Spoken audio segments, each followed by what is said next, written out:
Welcome to the FATT Show. I'm D. I'm Kevin. Pleasure to be with you. And the FATT Show is football all the time.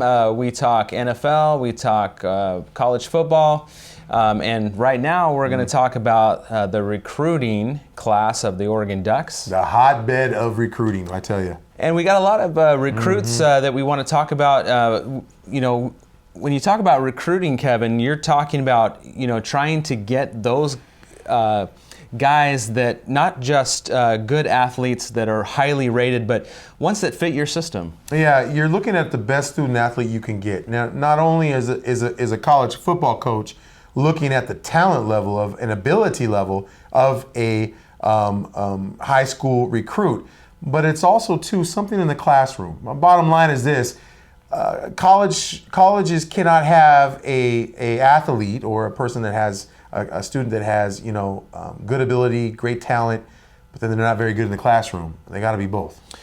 Well, and that's true because there's few and far between of those guys that are going to be able to go into the NFL. Right. A lot of these guys. All do. That's their dream. They all want to make it there. But 1% maybe go on to the NFL. You have to have a good college education so that you can go into another avenue. And not only that, but the average NFL career is somewhere around 3 to 5 years, and that's not very long. So you have to have something to fall back on, and injuries happen. You never know what might happen, and so you have to have that commitment to excellence both in the classroom and on the field. Right. You think about just that in itself as a student athlete, and these ones that are coaches that are trying to attract players like that to their school program. A lot of things go into that. And we look at you look at the whole college landscape, and you see how these coaches are recruiting. They're using social media. They're using which really was once. You're actually driving to see the player. Eventually, that's what's going to happen. But a lot of these coaches are using social media. They're using, other peers, maybe faculty, maybe the fact that they've tapped into that pipeline. Say, for example, if it's Alabama in the southwest region of the United States, basically using that as their pipeline and knowing those coaches, knowing those high school coaches, getting that time with those coaches, because again, these are players that eventually that coach is saying, take a look at this kid. This kid is quite something. Well, and also having the pedigree or, the history behind a lot of these guys who have made it to the NFL. You're looking at a lot of running backs from California that have gone on to the NFL. Sure. You've got, of course, Marcus Mariota coming from Hawaii. And so you've got some interest there from some of the St. Louis pipeline in Hawaii. Yeah, some of the kids in Hawaii. And then, of course, with Coach Taggart coming from Florida, you've got some of the recruits that are just flipping from some of the Florida, South Florida recruits over to the Ducks to follow Taggart. Yeah, you think about that is that it's not like Oregon. Just pick Oregon, for example, the Ducks. When we think about them going into those regions, especially Florida, names like LeGarrette Blount come to mind, out of Florida. You look at some of those, even right now, Charles Nelson out of Florida. So some of these players, they've been able to tap into that pipeline and really get these type of recruits. These are like 3-star, 4-star recruits. We look at LeGarrette Blount. He was a junior college player, played community college, and then eventually played for the Ducks 2 years. But you see that, again, they're able to get into that pipeline before. They've established that of what the Ducks have been before. Now you see somebody like Taggart, who's had a lot of ties in that area. He's able to maybe go and get those in-home visits, being able to have that social media work to his advantage, talking to these players, getting to those schools, and being able to sell them on Oregon. Even though we're talking about Oregon being up in the Pacific Northwest and then Florida being down in the Southwest region, Southeast, excuse me, region. And so you think about that. That in itself is just a huge distance. But I think Taggart is bringing them in there. When your family is all the way in Florida. Right. Nobody can really come to your games. Sure. You're making a big commitment to say, I'm going to go all the way to Oregon, and my family is going to be pretty much back in Florida. Well, you think about that, because that can also be a big, huge effect, because it's been in the past sometimes with Oregon. You've had players, say from South Carolina, one to think about Roger Byers. He committed to Oregon, put on a hat that said Oregon, but then he decommitted it and actually did a final commit to Clemson. This was a 4-star defensive tackle a player. So again, you get those in-home visits, you make those commitments, you get that time with the family. But it always sometimes doesn't bode well for you and your a feather in your cap, as it were, because again, so many other things come into play. Well, they do, and family is one of them. Yes. Family's a big one, big factor. And so yeah, those ones that Taggart's been able to bring from Florida, that's huge for the Ducks. And Yes. We're going to talk a little bit about the stars, the 4-star athletes, the 3-star athletes. These are highly rated athletes, but it's really hard to kind of gauge exactly where they fall. I mean, you're looking at a number of factors, Kevin. You're looking at coaching in the high school ranks. Yes. What kind of quality coaching do you have? You've got the team that you're with. Right. I mean, that's going to make or break you. Are they winning championships, titles, right? Sometimes the best games. players are not coming from the best teams necessarily, and so that's where the recruiting really has to dig deep. I mean, you've got a lot of these players that are, they're highly rated because they're on good teams. They're highly visible. They're maybe in Texas where they televise them. I mean, you're looking at a lot of highly rated players that are visible to the eye, but then you've got the other ones that you really have to dig deeper for. And so that's why, it's really hard to gauge these players, and a 5-star athlete might not actually pan out to be a 5-star athlete. And you think about some of the factors that are involved there when you think about how the recruiting is done. You look at the stars on the athletes. Now again, some of these scouting services, you look at scout.com, you look at Rivals, you look at ESPN.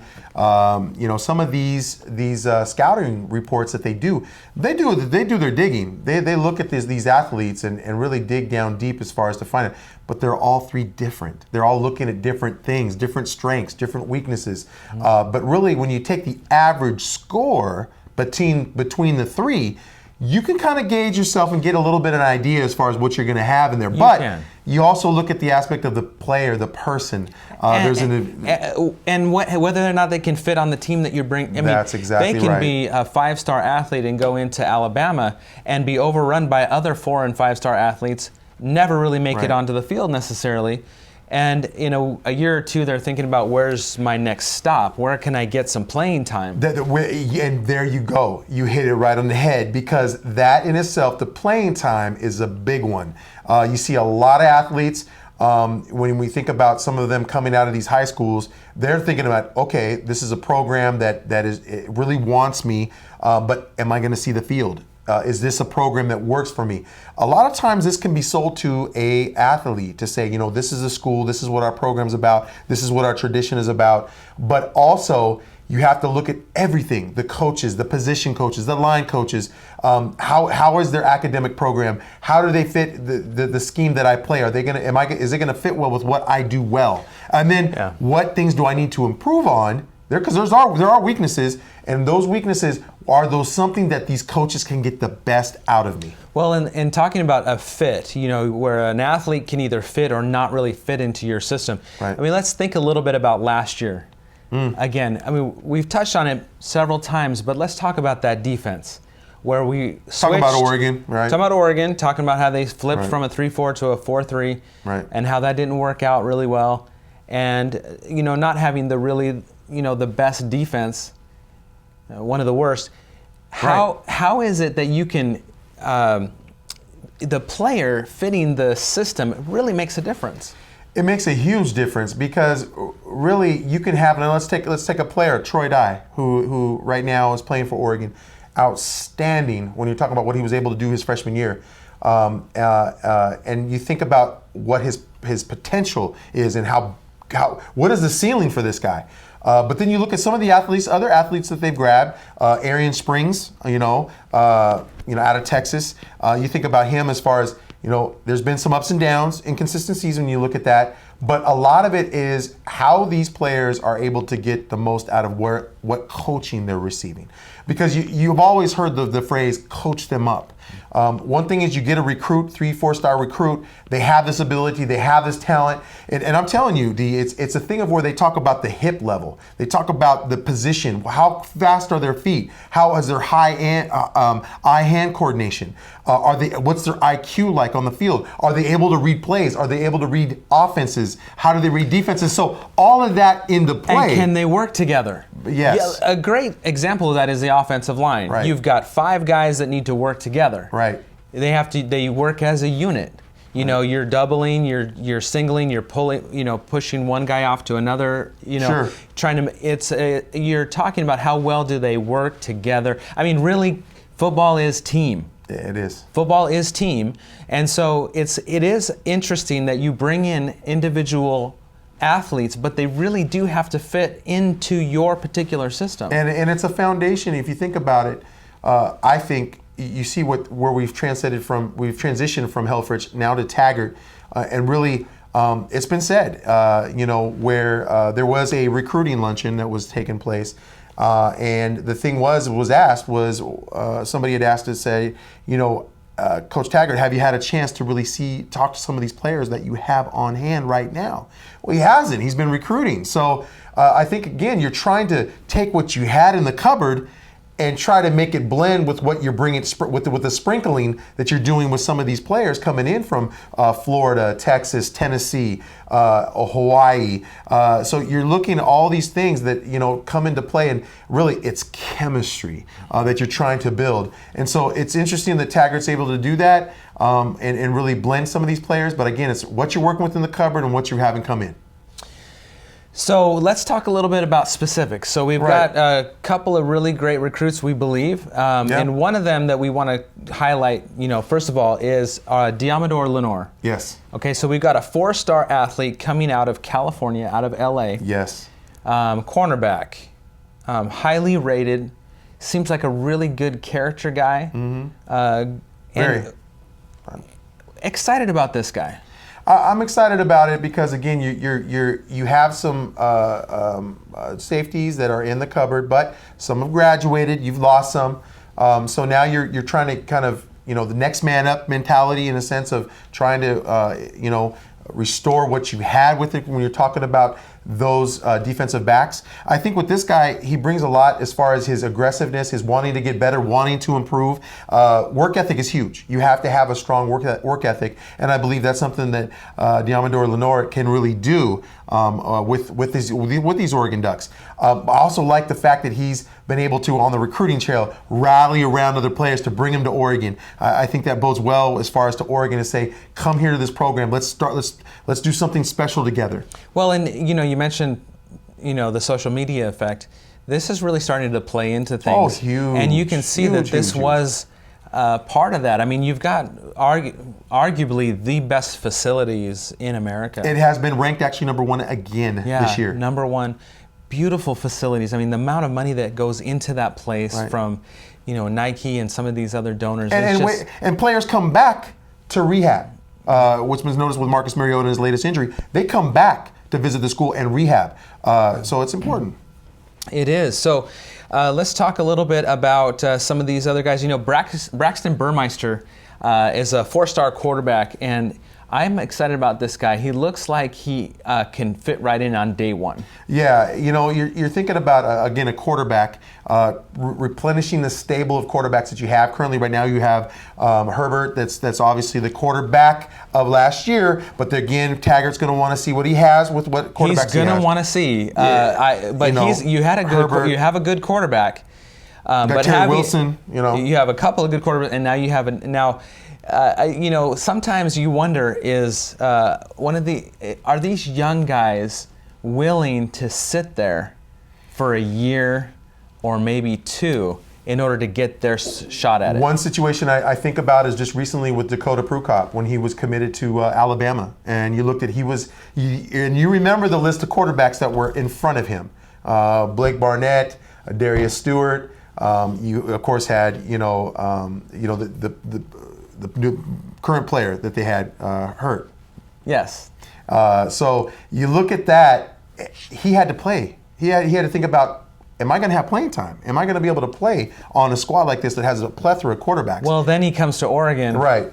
And we know what ended up happening. You got the freshman coming in and taking a spot for the rest of the year. So these quarterbacks that come in, 2018, 2019 quarterbacks that they're trying to get, they have to think about, first of all, does this program fit for me? And also, do I like the school? Is the school going to help me out academically? But then also, too, am I going to flourish in that system that Taggart's running? And famously, Ohio State had 3 quarterbacks that were fantastic. Oh, yeah.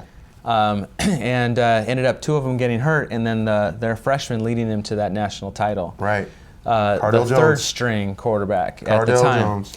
So you never know what might happen. You've got injuries. I mean, especially in some of these offenses that are where you might end up running as a quarterback. You might have an option due to injury. Now, nobody ever wants to see that, but that's a real thing that we see it every year, and everybody's really surprised when it happens.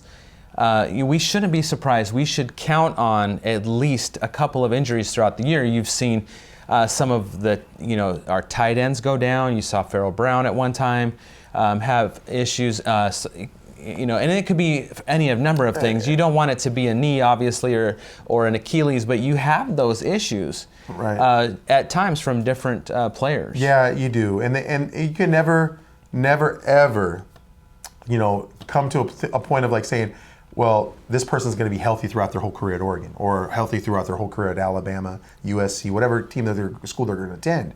But the thing is, with those injuries, that is why they recruit so many players, 3 or 4 stars, because of that exact reason. Well, a good thing about that was mentioning that is Marcus Mariota.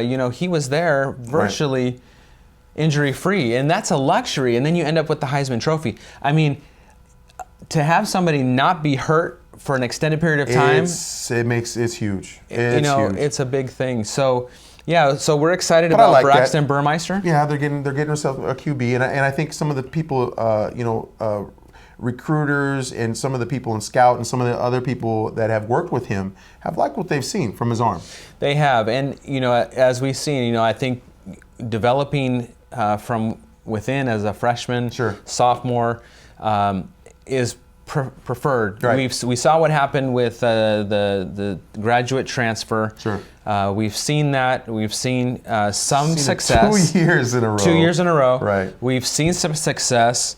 Adams was fantastic. He got hurt a couple of games there, which probably cost them. Beginning of the year and the end of the year. Which because you didn't have anybody that really filled in at the time. That really came together, and that's the key. And that's the key, and that's where I also get to coaching, because again, it's about coaching them up. I think about a time when you had with Oregon. This comes to me, Jeremiah Masoli at the one time, but then Jeremiah Masoli was hurt and wasn't able to play. Darren Thomas came in, and came in as a freshman sophomore to come in and play for Oregon. And the thing is he played very well. That had to have been from coaching. You're working with these quarterbacks. You're getting the next person up ready to play. Because again, it could be one series. I liken that too, again, with Mariota in the title game in the national championship facing Ohio State. When Joey Bosa pulled on that arm and he landed right on his shoulder, he had to go out for a series.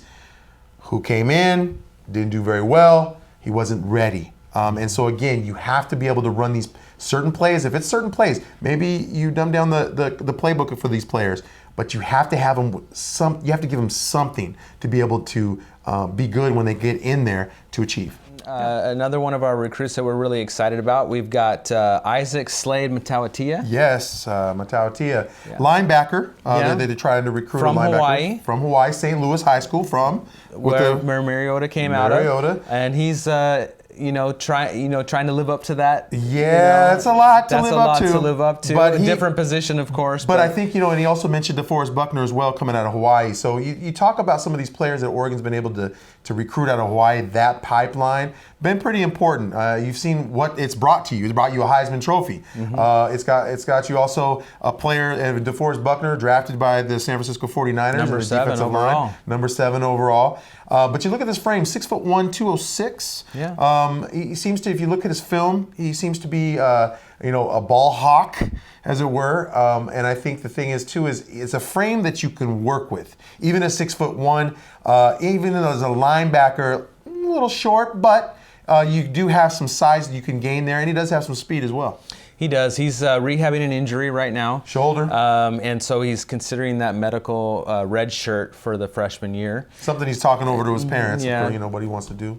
So that's a possibility. We might not even see him for about a year or so. But if he could make a strong push during his rehab process, he might be on the field this year. But we're not really sure how that's going to pan out. Injuries to shoulders are interesting. And you look at what can happen is, even with the shoulder injury, you have that rehab that's in place.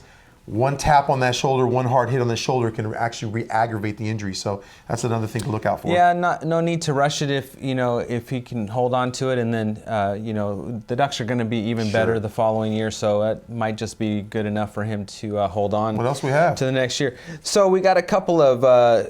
I'm excited about some of these wide receivers now. We've got the first one I want to talk about is Jalen Redd. Now Jalen Redd is a 4-star wide receiver. He's only 5'9", 180 pounds. Jalen Redd. So again, you're looking at some shorter, kind of slender wide receiver here. Quick though. That's something that, again, Oregon's staying with. I think the thing is also with Taggart bringing in somewhat of a system that he ran when he was playing, when he was coaching, over at Southern Florida. So I think the thing is that you see that, again, a frame like what we've have already, with DeAnthony Thomas. You look at some of the frames, 5'9". That worked out pretty well for the Ducks. Yes, it did. Yes, it did. And so, it's something that, again, speed is important, but I think the thing is when you look at this coaching staff, it's also looking to add some size onto that frame as well. They don't want to lose the speed, but they want them to be, really strong as well. Sure. And so, if we can take a look a little, and one of the other wide receivers, Darren McNeil. Darren McNeil from Florida. Now, you're looking at a Florida pipeline with Coach Taggart, right? Looking at some of these guys that are coming in from Florida. Again, another guy that's kind of short for a wide receiver. He's 5'9", 160 pounds. So again, small, slender wide receiver. But this seems to be kind of where Taggart feels comfortable. It's something that he's working with. I think when you think about what they have currently, Darren Carrington, you see some of this that they're able to work with and actually build upon. I like the fact that they are looking at speed. I think speed, you have to stay with that because speed is important. But again, when you look at the strength and conditioning of what they're able to do with Coach O, eventually he'll be back, being able to do the strength and conditioning for Oregon. But I think the thing is this is something that you can add the muscle onto that frame and really do something special with it. Because again, you're going to face teams. You look at outside the Pac-12, Big 10, Big 12, even the SEC, you're going to face those bigger, faster, stronger type teams. So this is something that I think, again, you start with the base of what they have there, but then build up from there. So another guy that I'm really, really interested in, and this is number one junior college interesting offensive lineman, 6'7", wow, 308 pounds, George Moore. Yeah. Now, last year, we had 5 starting offensive linemen that were freshmen. Right. And they worked together, although they improved, it was you knew that they were young. It was an offensive line that, although they came together in the towards the end of the year, they really worked well together. Right. There was some inexperience there. There was, and I think when you look at our running backs, and you think about what they've had to endure with a new line. a young line, a line that's been having to be bring some cohesion involved there, and trying to be able to find those holes and have that protection for Herbert. So a 6'7", 308 pounder. Wow, that's huge, and that's going to create a situation where you wonder if some of these freshmen that were able to stay together for a little while. I think you see somebody like that being able to be inserted in the starting lineup. And he's got experience. He's got 2 years at least in the college, junior college. Right. But again, you're talking about the #1 offensive lineman in all of the junior college ranks. So this is a pretty good find for the Ducks. I'm excited, really, when you think about it. A person of 6'7", and again, adding size onto that frame. But a lot of times they'll tell you that even on the offensive line, again, hip level, getting to the pad, the chest level, even at that height, it can be a challenge. Footwork can be a challenge for somebody that tall and that size. But again, this is something that, again, these Oregon coaches can work with, even on the offensive line. Yeah, and to pair that, we've got another offensive lineman in Alex Forsyth. This is a 6'5", wow. 310 pounds, 4-star athlete out of Oregon, out of Westland, Oregon. Right, and it tells you, again, another pipeline that really, when you think about how these schools, especially Oregon State, these ones are wanting to get into that pipeline of Oregon. They want to recruit their players. Sure. They don't want them going off somewhere else. No. Bring them, if the talent is there. The Alex Moldens, one who the Oregon was looking at, close to a commit, changed his commit, went to Washington, University of Washington, so they lost that commit. But again, these are players that they can actually get access to. They don't have to fly. They're in home, can be 2 hours away from Eugene, that they can talk to these players and parents to come to Oregon. So really important that they get that in-home talent. Yeah, and so Alex Forsyth looking to be another freshman to come in. You're probably looking at a backup here. I mean, you've got your sophomores that are coming in now, all 5 that have been together, plus you're adding George Moore. So you're probably looking at backing up offensive linemen. But again, to have a 6'5", 310-pound guy that's as a backup, that's probably a plug and play. We think about plug and play. We think about next man up. Some of these phrases we've heard from Oregon coaches and fan base is that, again, I think you want to have these type of players that are there that you can insert. Injury goes down. Injuries happen on the offensive line. There are chop blocks. There are cut blocks. There are injuries that can happen if another player falls on another player's limb, their leg injuries. They happen. Twisted ankles. Happens all the time. Happens all the time. We know with Tyrell Crosby, he was injury plagued most of this season in 2016. So really, to have this kind of talent in the cupboard is going to be an important thing for Oregon going forward. Now let's look at another guy.